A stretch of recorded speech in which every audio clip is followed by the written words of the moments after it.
But I mean, when it comes down to organization, just objectively, it wasn't there. It was very much a mess. Our results weren't good. The market was a disaster.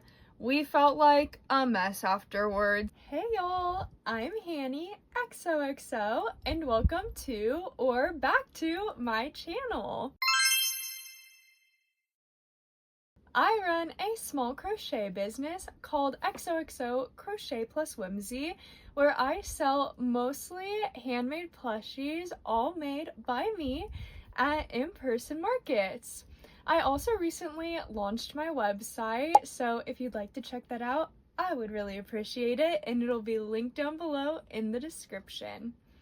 Before we get into today's video, I wanted to give a huge thank you to those of you who viewed, liked, commented on, or subscribed after watching my last, newest, and first ever long form YouTube video.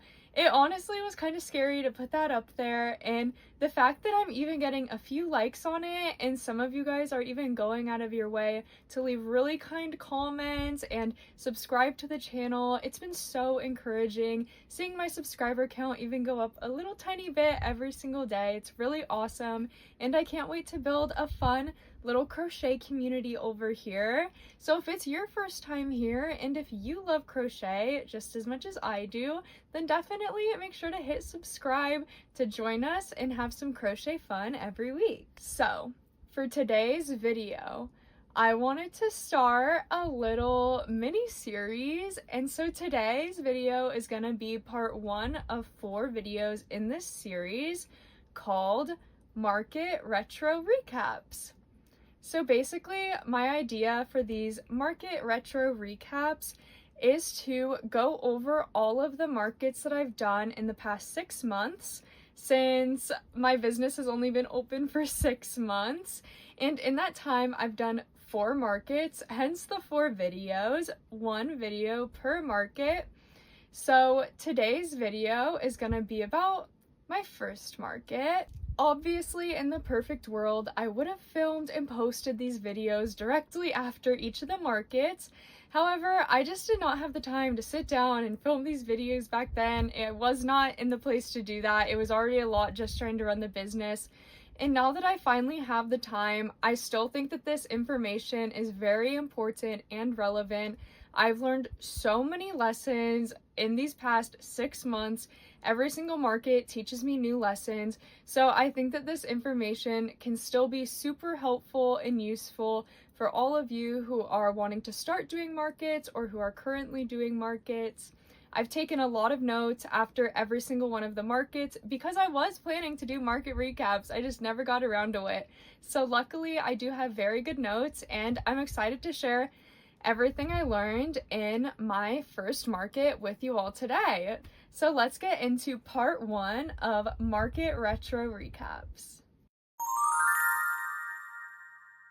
The first market that we did was in April. It was a really small local market. It was in a little community center that was in a residential area. And it was a very beautiful location. It was overlooking the lake, super pretty. However, I would say it's just not a very practical location for a market, probably because it is in a small community center that's just in a residential area. There also wasn't very much marketing or advertisement for this event. So most of the foot traffic that we had was definitely just generated from the residents who were living in the community, such as we had a lot of people who on their way home from church would stop at the community center and look around. And one good thing was that the community pool was attached to the community center. So a lot of the kids that lived in the neighborhood went swimming for the day, maybe got out to eat lunch, got curious, wandered into the building and saw my plushies, and of course that was great for me. This market did have a $60 booth fee, and I think that the spaces were 10 by 10, but it honestly was kind of confusing. I'll get into that in a little bit. But also, just to give a little bit of background, I actually did not book this market. I wasn't even supposed to really do this market. I was just helping my mother-in-law because she's been running her small business for years and years and years. So I was just gonna help her at the market because I also help her with like her online shop and everything. But she was like, girl, you should bring some of your stuff and let's sell together. So that's how I got involved in this. So we split the $60 booth fee so that it was $30 each, which was a lot more reasonable, especially for an event like this. So again, most of our foot traffic did come from just people from in the neighborhood. So I would say a lot of these people definitely just stumbled across the event. They weren't specifically there for the event. They weren't specifically there to shop. So a lot of these people definitely were just kind of browsing and just kind of wanting to see what everyone had, but weren't really there for the purposes of buying items. They just kind of wanted to look, which is fine, but obviously that means we were gonna have lower sales. A lot of the customers also were wanting to pay with card. I'm sure again, it's because they were just in the area and decided to browse inside and didn't realize it was going on, and all they had on them was card and no cash. And we did not have a card reader for this event. We only took cash and Venmo, which honestly really was not the best decision for us, and we missed out on a lot of sales due to that. And also, pro tip, if you're in this situation, you can literally just download the Square app and immediately start doing tap to pay. So people can tap their card on your phone. I don't know if it works for all phones. I have an iPhone and it works perfect, and I can't believe we didn't know that. I actually ordered a card reader at the event, but I literally could have just downloaded the Square app and we could have been taking cards, but we can't look back in the past. I can only let you guys know so that you guys don't make the same mistakes that I made. Oh, everyone was also wanting a discount. So again, I don't know if it's because people were just not wanting to spend money at this event, but I'm pretty sure every single person who purchased from me asked for some sort of discount. And I don't know if you guys are going to agree with this or not. I don't think I agree with this looking back, but every person who asked for a discount, I did give them some sort of discount, and that definitely lowered my profit by a lot because, I mean, if you give everyone $5 off, that really adds up. I mean, I'm basically giving away a free mini to every single person, so it definitely wasn't the best decision. And again, learning experience, I've learned from that, no more discounts. It's just hard because especially if it's a child who's really nice and sweet, I want them to be able to have something. So it's hard to remember that this isn't just a hobby, but this is actually like my career now, so I have to be in that mindset, and I can't just give things away for free, even though I want to. Now let's get into the organization of this event, because it was messy, y'all. It was messy. And also, no shade at all to the organizers of the event if they end up finding this video, coming across it and watching it, because it was a really small event. It was only like 20 vendors, really tiny, really local. It's not like they were putting on something big, something crazy. And they were also very nice. The woman was very, very nice, very sweet. They're all friends with my mother-in-law. That's why she does these every year, is because her little friends put them on, and then they ask her to do it, to be one of the vendors, and so she does it. And so it's really fun still, and everyone's really nice. But I mean, when it comes down to organization, just objectively, it wasn't there. It was very much a mess. People spaces, I don't think anyone had a designated like 10 by 10 space. Usually, if you've been to markets before, you'll know if it's an outdoor market, they might mark it with chalk. If it's indoor or outdoor, they might put tape down, something that'll designate that this is your spot. It'll have a paper that says this is your spot. And I just don't think that they had that at this event. It seemed like everyone's spots were just kind of laid out differently. It seemed like they just kind of fit people wherever they could make it.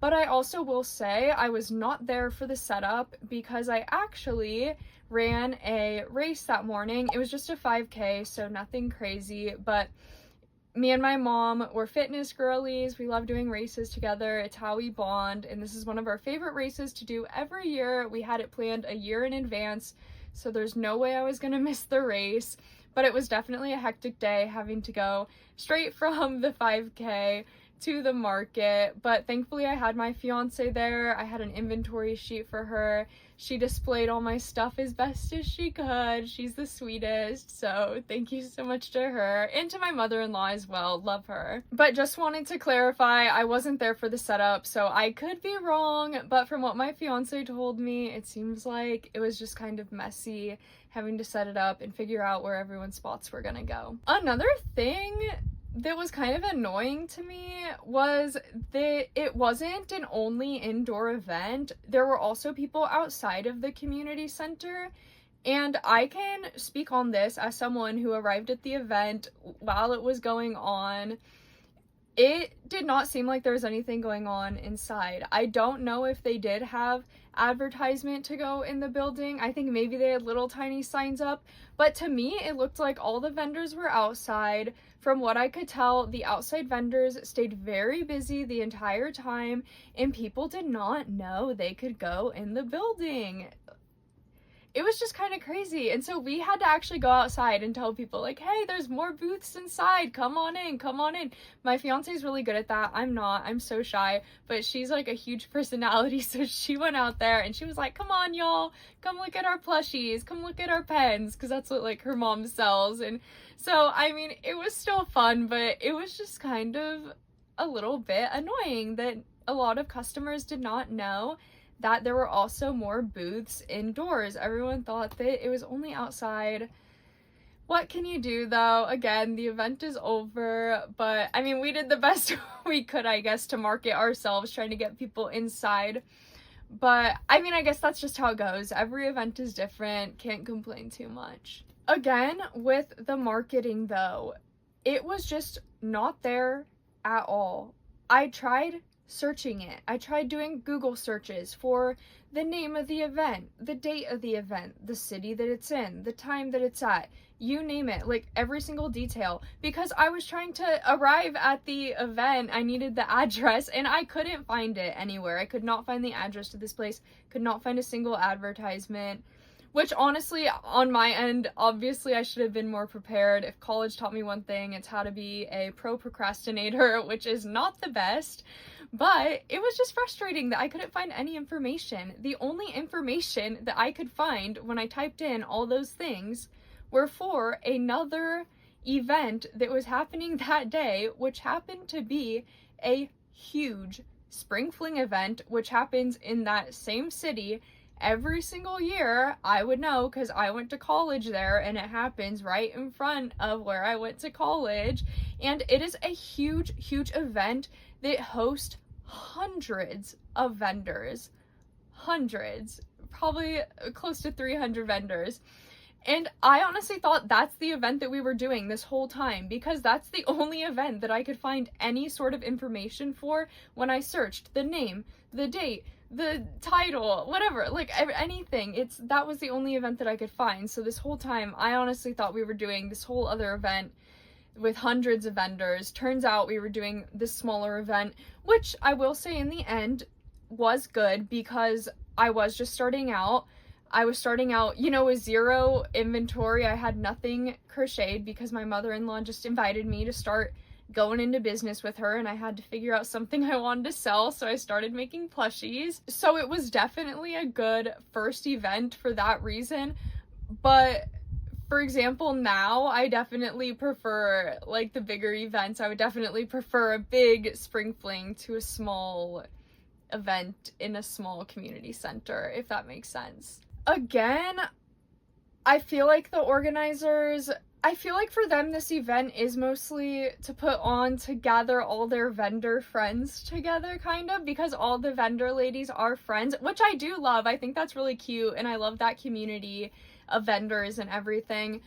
But definitely I feel like they just didn't do their research on it, I guess, because I don't know, it would be kind of crazy to not know that there's 2 other huge events going on that day, with the huge annual spring fling event, as well as the race that I did that morning, that race, it's not just one little tiny 5K that happens early in the morning. No, this is a full length event, an all-day event. It has races going all day long, and people fly in from all over the world for this event. The entire city usually shows up for this event because the final race of the day is an Olympic qualifying race. So Olympians fly in from all over the world. You can see the Olympians run. I give them high fives at the end of the race. I really enjoy it because, you know, I'm a running girly. But just to give you some context, this race is not just a little race. It's a huge race. It's, I would say, semi-famous, so it's not just a little thing. So everyone in the area, I would say, was basically either at the race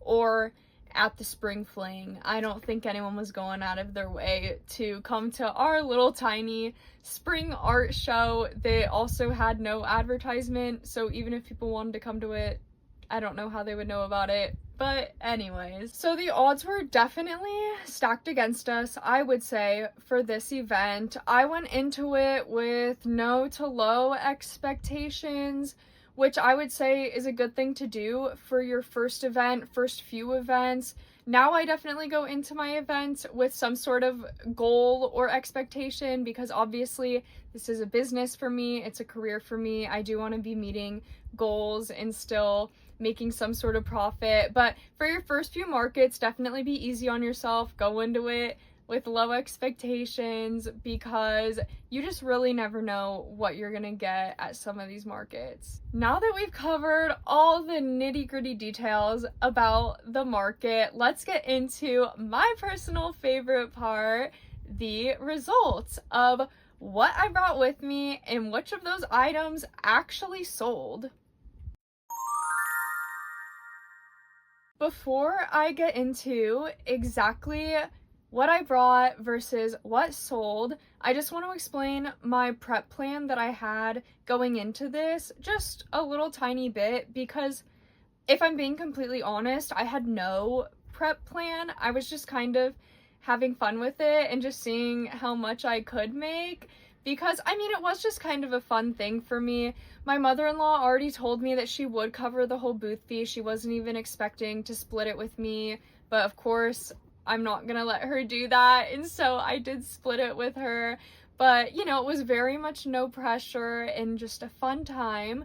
But I thought that since this event was just a weekend or two before Easter, a lot of people might be looking for those like holiday Eastery themed items. So I made a ton of chicks, bunnies, and eggs. A ton. That was my one thing that I wanted to make a lot of, was a lot of Easter holiday items, because I thought people would love to put those in like their grandkids' Easter baskets or as a gift, or you know, just something cute like that. I also have always gotten burnt out very easily with crochet forever since I've been crocheting. For the past 10 plus years I've been crocheting, and so to avoid that, I do find myself having to make a lot of unique pieces and doing something different every single day. Now I'm not as much like that because I'm definitely more business brained. If I have to sit for 12 hours and only make mini sea creatures, I'm now able to do that. But when I first started, it was definitely like, I can't make the same item twice in a row. I need at least like an entire day gap before I can make the same item again, because I get bored. So that was also what I was doing, was making something different every day, and to get inspired to make different things every day, which this is a little tip of mine, I guess, as well, if you're wanting to get into markets and if you enjoy social media, is I was posting every single day whatever I crocheted on social media. Specifically, well, I was posting it on all my social media, but specifically on Lemon8, because I love my Lemon8 girlies. If you've never heard of Lemon8, it's like TikTok's version of Pinterest, because it's run by TikTok, but people don't really post videos on it. At least I don't. I like using it to post cutesy little pictures and inspo, fun things like that. So I'll have my Lemon8 linked down below for sure if you guys want to find me there as well. But what I would do every single day is post what I crocheted on one picture, and then, you know, you swipe through the little pictures, and then the last photo would say, what should I crochet tomorrow? and I would get so many comments every single day telling me what I should make tomorrow, and that really helped me because I would use everyone's comments and then I would post the picture and I would tag them in it as my little project inspo. People seem to have a lot of fun with that too. I don't know, it was a fun little idea that I had. I recommend it. People have fun requesting things too, and they like seeing when you make their item. But yeah, that's pretty much it for my prep plan. Again, I didn't really have one, but that's what I did to avoid burnout, also to think about how the holiday items might come into play. And that's also why I'm gonna be having so many one-off items, is because when I started, it was just impossible for me to make the same item twice in a row too close together. So now let's get into the real data, my real favorite part, the real raw data of what I brought versus what sold. What I'm gonna do is on this side of the screen, I'm gonna put what I brought with me, and then on this side of the screen, I'm gonna put what sold. I'll try to put like a little picture of the item too. We'll see. Before I start, I'll also say every pattern that I tell you about will be linked in the description if you want to make it for yourself. The first item I brought with me were bunny fidget pops. I brought 5 of these and I sold 1. The next item I brought with me were chickens. I made 5 of these and I sold 3. The next item I brought with me was this cute little tiny loaf kitty. I only brought 1 and he did not sell. The next item I brought with me was a dragon. I only brought 1 of these and he did not sell. Next, I brought a cute little cheeky turtle and I only brought 1 of these guys, and of course that one sold. Next, I brought this pink bunny with me. I only brought 1 of them and it did not sell. Next, I brought a penguin with me. I only brought 1 of these and he sold to a penguin lover. It was so sweet. Next, I brought a baby pink axolotl and of course it sold. Next, I brought mini sea turtles. I brought 3 of these little guys and sold 2 of them. Next, I brought 3 baby chickies with me, and none of these guys sold. Next, I brought 5 colorful eggy boys and did not sell any of them. Next was 6 bunny keychains, and I did sell 1 of these, the pink one. Next, I brought a ducky, and this guy did not sell. Next, I brought a blue snake, and he did get a lot of interest, but he did not sell. Next, and this one is still honestly shocking to me to this day, especially after having 3 other markets and knowing my results for this item in those markets is like completely different. But anyways, I brought 6 loaf kittens with me. And I sold 0. Not one loaf kitten, can you believe? Crazy. Next, I brought 6 Easter crosses and 2 of these sold. Next, I brought a little bumblebee and this little guy sold. Next, I brought an orange axolotl and this guy did not sell. So in total, I brought 49 items and 13 out of these 49 items sold. So that's 27% of my inventory that sold. But to make it easy, I'm just gonna say about 1/4 of my inventory sold. About 1/4, 25%, however you wanna put it. That just makes it easier to visualize for me. 4 pieces of a pie, I ate 1 of them. Sorry, it's the tutor coming out of me. I used to be a math tutor, sorry. Overall, we did not do great at this event. I mean, we only sold about 1/4 of my inventory, so it's okay, not great. I'm honestly not exactly sure how much we made, so for this video, I can't give you guys an exact number that we made. an exact profit. The other videos I will be able to, because I was taking very detailed spreadsheets after this first one, but since we kind of got thrown into this first market really quickly, I mean, I literally think I had like 3 weeks notice to start crocheting and everything, so I wasn't really thinking about making online spreadsheets at that point. I also didn't have the square to keep track of sales, so it was just kind of a mess. I was keeping track of my sales on a paper, and obviously that market was in April. Today is September 1st. Happy September, everyone. So it's been a while since that market. I can't exactly remember what the numbers were, but I don't think we made back the booth fee, the $60 booth fee, which is okay because, again, my mother-in-law paid half of it. I only paid $30. It all works out. It's all good. It's fine. But I would say we probably only made like 50 to 70, maybe. In total, I did count 100, but my mom also bought a few items from me and paid me for them. Also, like, a side note, I would never make my mom pay for items. I love my mom. I told her she can take whatever she wanted of the leftovers and didn't have to give me anything, but I just have a really great mom, and she just feels weird doing that, I guess. Like, she doesn't want to take stuff from me and not compensate me, and so she just, like, wanted to help me out or whatever. So we ended up with about $100 in the end, thanks to my mom. Shout out, Mom. But yeah, it definitely wasn't our best market. Our best sellers were definitely chickens and turtles. I say best sellers in quotes because, again, this market, it's hard to count it because obviously it was a market that happened. It does count.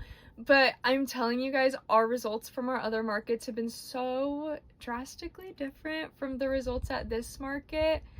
But for this market, our best sellers were chickens and turtles. And I will say, overall, the chickens and the turtles do really well for me. So I do highly suggest turtle items, and then like the little chickens, like Stardew Valley chickens. People love those. So those are 2 great types of plushies to make for your markets. And my worst sellers were obviously the Easter items, which I went out of my way to prepare so many for, and I just shouldn't have done that. I should not have done that. I still am kicking myself for that because nobody wanted them. Nobody cared. Nobody, I don't know what to tell you. Just nobody cared about the Easter items. Nope, nobody. So our results weren't good. The market was a disaster. We felt like a mess afterwards, but I don't regret doing this market because we learned so much from this market. Honestly, having a bad market to start with is almost a blessing in disguise because it can only go up from there. If you start down here, you can only work your way up. So I'm honestly happy that we did this one and ran into issues with it so that we can learn for the future. Which leads us into the lessons that I learned from this event and want to share with you guys because I don't want you guys to run into the same problems I did or make the same mistakes I did. So hopefully you guys can implement some of these little things into your markets to help your markets, your first market possibly, run even smoother. Number 1 is you absolutely need a card reader. If you don't have a card reader yet, get one literally right now. Go square.com or whatever the website is called. Get that free reader. You can also download the app right now and set it all up so you can do tap to pay. If you're right now sitting at a market and you're like, oh my gosh, I am screwed because I didn't bring my card reader, or I don't have a card reader, girl, download Square right now because you can start taking card payments right now. Don't be like me and miss out on those card payments. I missed so many sales because I didn't have a card reader. I would honestly kind of love to like do this event again with my card reader just to see like, would my results change at all? Because I feel like they would for sure. Number 2, decide on your discount policy or whatever you want to call it beforehand. so that in case it does come up, you're not freaked out by it, because I honestly was a little freaked out by it. I mean, it wasn't, the first person who asked for a discount, I was like, okay, like, sometimes people are just asked for discounts. But after like 5 people asked for a discount, y'all, I felt kind of dead inside. Like, I don't know. I just didn't know what to do. I wasn't expecting it.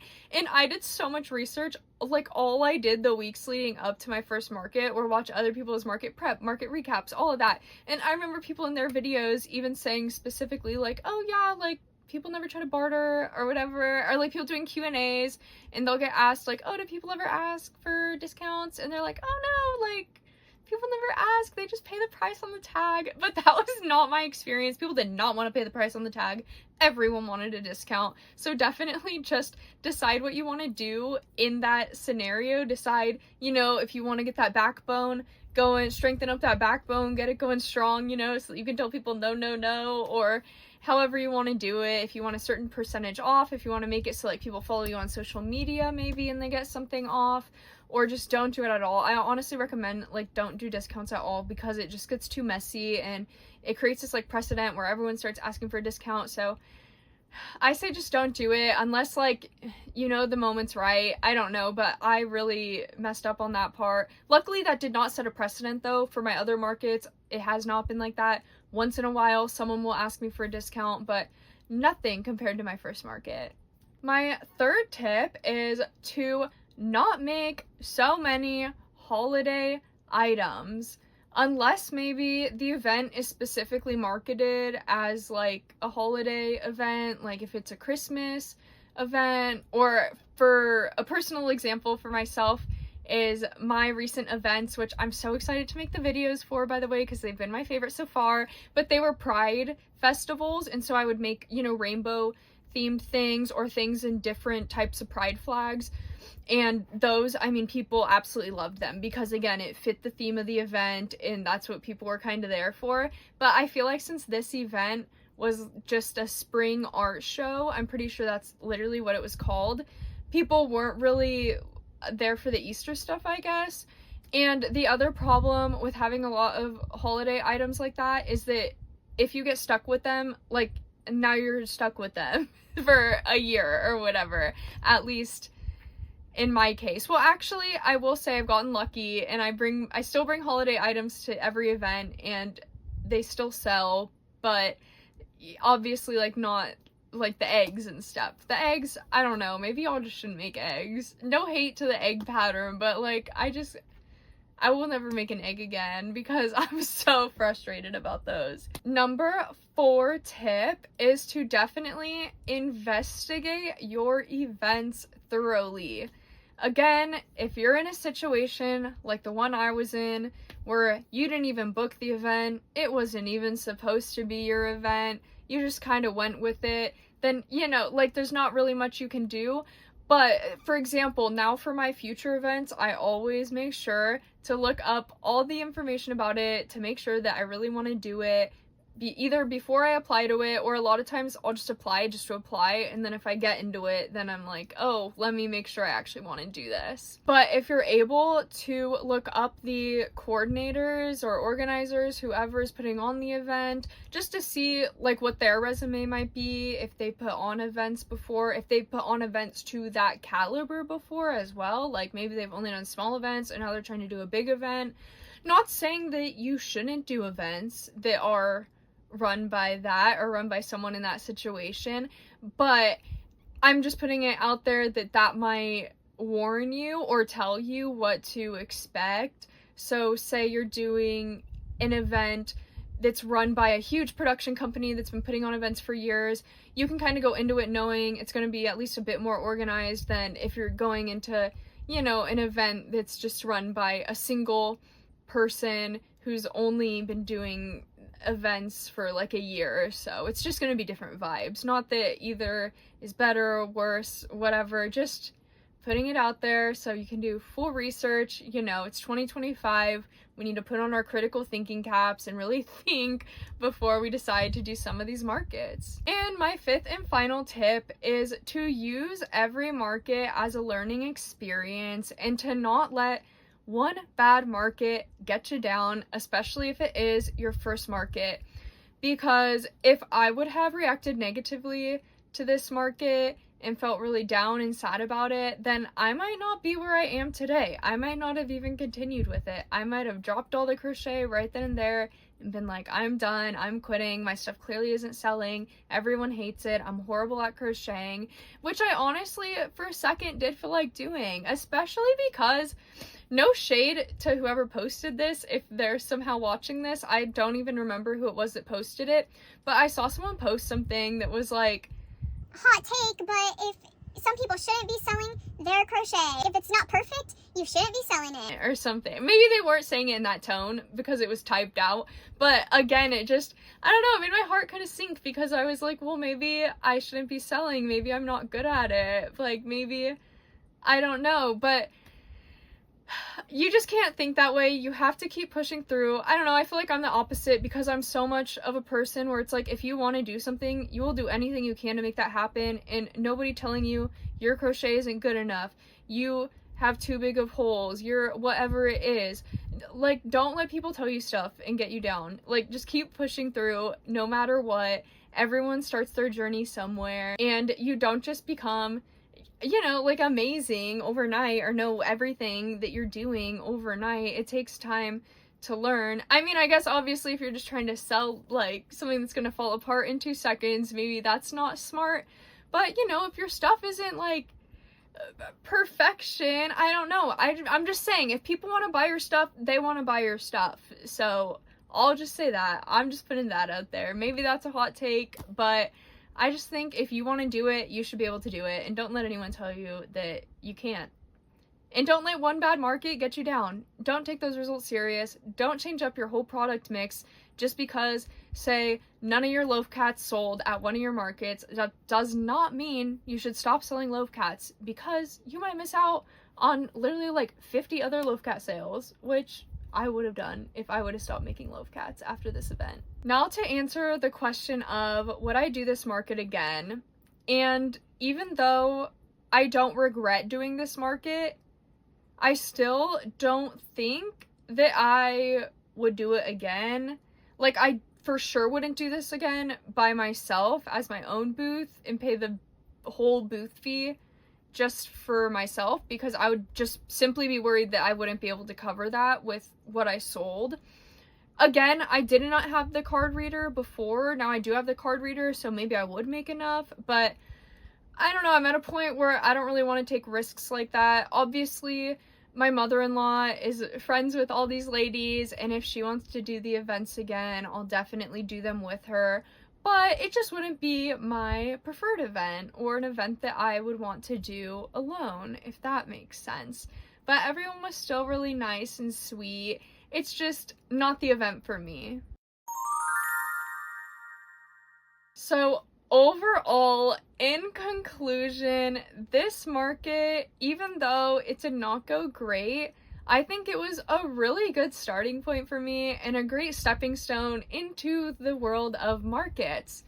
It really set me up for some situations that I'm gonna have to encounter and have encountered in my other markets, like especially the card reader. I'm very, very glad that I was at this small market with only a few people attending, so that, you know, maybe I did miss out on 5 sales, but say I wouldn't have had the card reader and I would have done the Spring Fling event with thousands of people there, I probably would have missed out on hundreds of sales because I didn't have that card reader. I mean, you know, hundreds is maybe out of proportion, but still, I would have missed out on a lot more. So I'm happy that I was able to learn all those things at this event. Or people asking for discounts. What if that happened at a larger event? I would have freaked out even more. Just who knows, you know? So this event was definitely the perfect starting point for me. But I'm happy to say I have evolved since April and have done a lot of much better markets that I'm excited to share with you all in the coming weeks. So definitely, if you guys enjoyed this video today, make sure to like and hit subscribe if you haven't already. I would really appreciate it. I really enjoyed doing this today. I hope you all found it helpful. I love market recaps. Personally, I find them so helpful. And I don't know, hopefully it was just kind of fun to hear about how my market failed, I guess. I don't know. But definitely make sure to leave me a comment. Today I want to know if your guys' first market was also a fail like mine was. Or if it wasn't, you can let me know how good your market went. Or if you've ever had a market fail, I just want to know about it so that I know that I'm not alone. Unless it's a sore subject for you all, then of course you never have to say any words in my comment. You can just leave a let's do either a bunny, a chick, or an egg today because my Easter guys need justice. Leave a little Easter emoji in the comments if you've made it to the end. Thank you all for hanging out with me today. I had so much fun. I hope you all did too, and I can't wait to see you all in the next video. Have a magical rest of your day.